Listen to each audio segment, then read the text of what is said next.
আসসালামু আলাইকুম সুপ্রিয় দর্শক শ্রোতা বন্ধুরা, আপনারা যে যেখান থেকে আমাদের এই সুন্দরী আপুর এই মিষ্টি আপুর ভিডিওটি দেখছেন সকলকে আন্তরিক শুভেচ্ছা জানিয়ে শুরু করছি আমাদের আজকের এই ভিডিও প্রোগ্রামটি। দেখতে পাচ্ছেন ক্যামেরার সামনে নিয়ে এসেছি এক অসহায় আপুকে, তার কথাগুলো আপনাদের সামনে তুলে ধরবো। চলুন শুনে আসা যাক এই মিষ্টি আপুর মিষ্টি কথাগুলো।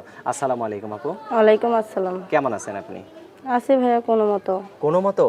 আপনার কোলে বাচ্চা একটা দেখতেছি, বাচ্চাটা কার আপু? বাচ্চাটা আমারই। আপনারই বাচ্চা? আপনার নাম কি? আমার নাম মেঘলা। মেঘলা। তো মেঘলা আপু, আপনার এই বাচ্চা থাকতেও আপনি ক্যামেরার সামনে কেন আসলেন? ভাই বাচ্চা নিয়ে আইছি, বাচ্চার বাপটা মারা গেছে তার নিকা। বাচ্চার বাপ মারা গেছে?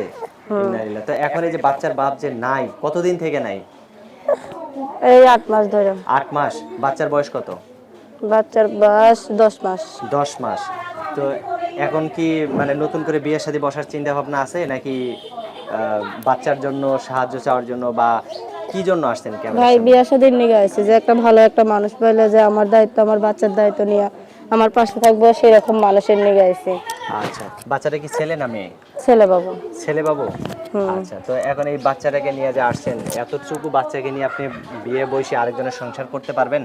হ্যাঁ পারবো ভাই, সে যেটা আমার এখন যদি আপনাকে বিয়ে করতে চায় কেউ, মানে এই বাচ্চাকে নিয়েই সংসার কিভাবে করবেন এতটুকু বাচ্চাকে নিয়ে? আল্লাহর রহমতে পারবো ভাই। সে যদি আমার কোনো একটা ব্যবস্থা করে দেয়, আমি সেলাই মেশিনের কাজ জানি, তা আল্লাহর রহমতে আমি বাচ্চাটাকে নিয়ে তার সংসার করতে পারবো। আচ্ছা, মাশাআল্লাহ, অনেক সুন্দর কথা বলছেন। তো এখন আপনার কি কোনো ভিডিও ফোন আছে? না ভাই, আমার ভিডিও ফোন নাই। তো ভিডিও ফোন না থাকলে আপনার মুখটা যদি কেউ একটু দেখতে চায়? কেউ দেখতে কি করবো ভাই, আমি তো গরিব ঘরে নাই, আমার ভিডিও ফোন কই পাবো, আমার তো মা বাবা নাই। কেউ যদি ব্যবস্থা করে দেয় তার সাথে আর কখনো যোগাযোগ রাখবেন না?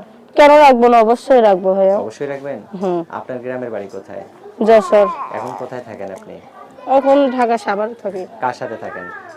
এখন আমি আর আমার বাচ্চা থাকি। আচ্ছা, তো এখন যদি আপনাকে কেউ বিয়ে করতে চায়, সে বয়স্ক হলেও কি আপনার কোনো সমস্যা আছে? না ভাইয়া, সমস্যা নাই, বয়স যেমনই হোক আমার তাতে কোনো সমস্যা নেই। ভালো থাকবেন। হ্যাঁ, আচ্ছা ঠিক প্রিয় আছে দর্শক, ভাইয়া। আপনারা ভালো থাকবেন। আল্লাহ হাফেজ।